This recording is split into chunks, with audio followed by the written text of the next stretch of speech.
TV ഷോകളിൽ പങ്കെടുത്ത് താരപദവി കൈവരിക്കുന്നവർ നിരവധിയാണ്. എന്നാൽ അത് നിലനിർത്തി കരിയറിൽ നേട്ടമാക്കി മാറ്റുന്നവർ വളരെ ചുരുക്കമാണ്.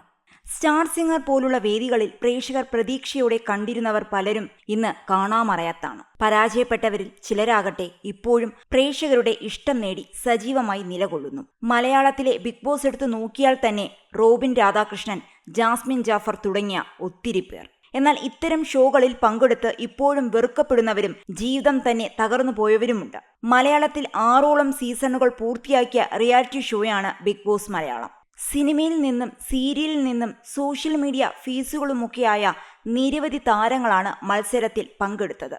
ഇതിൽ പലർക്കും ഷോ കഴിഞ്ഞതിന് പിന്നാലെ ദാമ്പത്യ ജീവിതത്തിലും താളപ്പിഴകളുണ്ടായി. ചിലർക്ക് വേർപിരിയേണ്ടി വരെ വന്നു. ബിഗ് ബോസ് മലയാളം സീസൺ 2 മത്സരാർത്ഥിയും നടിയുമായ വീണ നായർ ഭർത്താവ് RJ അമനുമായി ഔദ്യോഗികമായി വേർപിരിഞ്ഞുവെന്ന വാർത്തയാണ് കഴിഞ്ഞ ദിവസം പുറത്തു വന്നത്. കുടുംബകോടതിയിൽ വിവാഹമോചനത്തിന്റെ നടപടിക്രമങ്ങൾ പൂർത്തിയാക്കുന്നതിന്റെ വീഡിയോകൾ വിവിധ ഓൺലൈൻ ചാനലുകൾ പുറത്തുവിടുകയും ചെയ്തിരുന്നു. ഇരുവരും പിരിയുന്നു എന്ന വാർത്ത കുറച്ചുനാൾ മുൻപേ പ്രചരിച്ചിരുന്നു. ഭർത്താവുമായി ഒരുമിച്ചല്ല കഴിയുന്നതെന്നും നിയമപരമായ വിവാഹമോചനത്തിന് ശ്രമം നടക്കുന്നുവെന്നും നടി നേരത്തെ വെളിപ്പെടുത്തിയിരുന്നു. ഓൺലൈൻ മലയാളി എന്റർടൈൻമെന്റ്സിന് നൽകിയ അഭിമുഖത്തിലായിരുന്നു നടിയുടെ പ്രതികരണം. അഭിമുഖത്തിൽ പറഞ്ഞത് കേട്ടാൽ വീണയും ഭർത്താവും RJയുമായ അമനും തമ്മിൽ 2 വർഷത്തിനു മുകളിലായി വേർപിരിഞ്ഞാണ് താമസം. ഇതിനിടെ അമൻ മറ്റൊരു ജീവിതത്തിലേക്ക് പ്രവേശിച്ചതായിട്ടും വാർത്തകൾ വന്നിരുന്നു. ഇതിനെക്കുറിച്ചും നടി തുറന്നു പറയുന്നുണ്ട്. കയ്യിൽ കുറച്ച് കാശുണ്ടെങ്കിൽ ലൈഫ് സെറ്റാകില്ല, മനസമാധാനമാണ് ആദ്യം വേണ്ടത്. ഷോ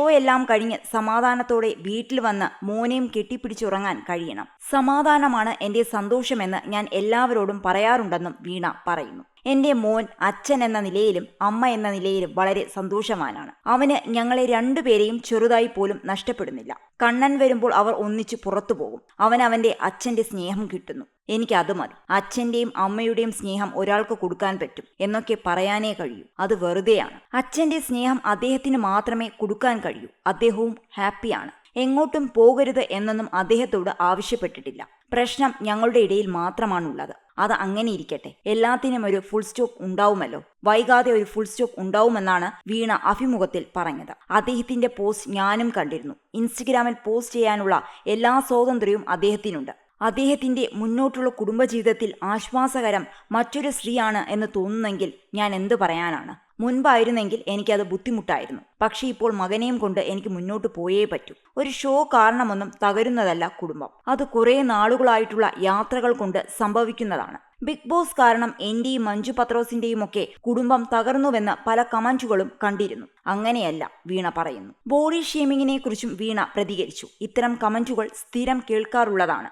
പറയുന്നവർ ഇങ്ങനെ പറഞ്ഞുകൊണ്ടേയിരിക്കും. പണ്ടത് തമാശ പോലെ ചിലർ ചോദിച്ചിരുന്നെങ്കിൽ ഇപ്പോൾ സോഷ്യൽ മീഡിയയിൽ പരസ്യമായി പലരും ചോദിക്കാൻ തുടങ്ങി. വണ്ണമുണ്ടെന്ന് കരുതി എനിക്ക് പ്രത്യേകിച്ച് ആരോഗ്യ പ്രശ്നങ്ങളൊന്നുമില്ല. ഞാൻ ചെറുപ്പം മുതലേ ഇങ്ങനെയാണ്. 2-3 വർഷം മുൻപ് 20 കിലോയോളം കുറച്ചപ്പോഴായിരിക്കും കുറച്ച് വണ്ണം കുറഞ്ഞ് എല്ലാവരും കണ്ടിട്ടുണ്ടാവുക. സ്കൂളിൽ പഠിക്കുമ്പോഴൊക്കെ വണ്ണത്തിന്റെ പേരിൽ കളിയാക്കലുകൾ നേരിടേണ്ടതായി വന്നിട്ടുണ്ട്. പറയുന്നവർ പറയട്ടെ. അഭിനയത്തെക്കുറിച്ചൊക്കെ ഇഷ്ടമായില്ലെങ്കിൽ ഇല്ലെന്ന് തന്നെ പറയാനുള്ള അവകാശം എല്ലാവർക്കുമുണ്ട്. നമ്മൾ എല്ലാവരുടെയും മുന്നിൽ അഭിമുഖം മറ്റുമൊക്കെ ചെയ്യുന്നതുകൊണ്ട് പരസ്യമായി തന്നെ വിമർശിക്കാനും സാധിക്കും. പ്രതികരിക്കേണ്ടത് പക്ഷേ സഭ്യമായ ഭാഷയിലായിരിക്കണം. എന്നെക്കുറിച്ച് വളരെ മോശമായി സംസാരിച്ച ഒരു ആൾക്കെതിരെ മുൻപ് കേസ് കൊടുക്കേണ്ടതായി വന്നിട്ടുണ്ട്. അത്രയും വർത്തമാനം പറഞ്ഞതുകൊണ്ടാണ് അതിന് പിന്നാലെ പോയത്. എന്നാൽ അത് സ്ഥിരമായി സംഭവിച്ചു കൊണ്ടിരിക്കുന്നതാണ്. നല്ല മറുപടികളും സ്നേഹവും തരുന്നവരും വേറെയുണ്ട്. അതും പറയാതിരിക്കാൻ സാധിക്കില്ല. ഒരുപാട് സുഹൃത്തുക്കളുണ്ട്. സിനിമയിലെ സുഹൃത്തുക്കൾ എന്ന് പറഞ്ഞാൽ നടി മഞ്ജു സുനിച്ചനാണ്. ഈ മേഖലയിൽ എത്തിയ സമയം മുതലുണ്ട് ആ സൗഹൃദമെന്നും. എന്നും വിളിക്കാറില്ലെങ്കിലും എപ്പോൾ വിളിച്ചാലും ആ സൗഹൃദം പഴയതുപോലെ ഉണ്ടാവുമെന്നും വീണ നായർ അഭിമുഖത്തിൽ പറയുന്നു.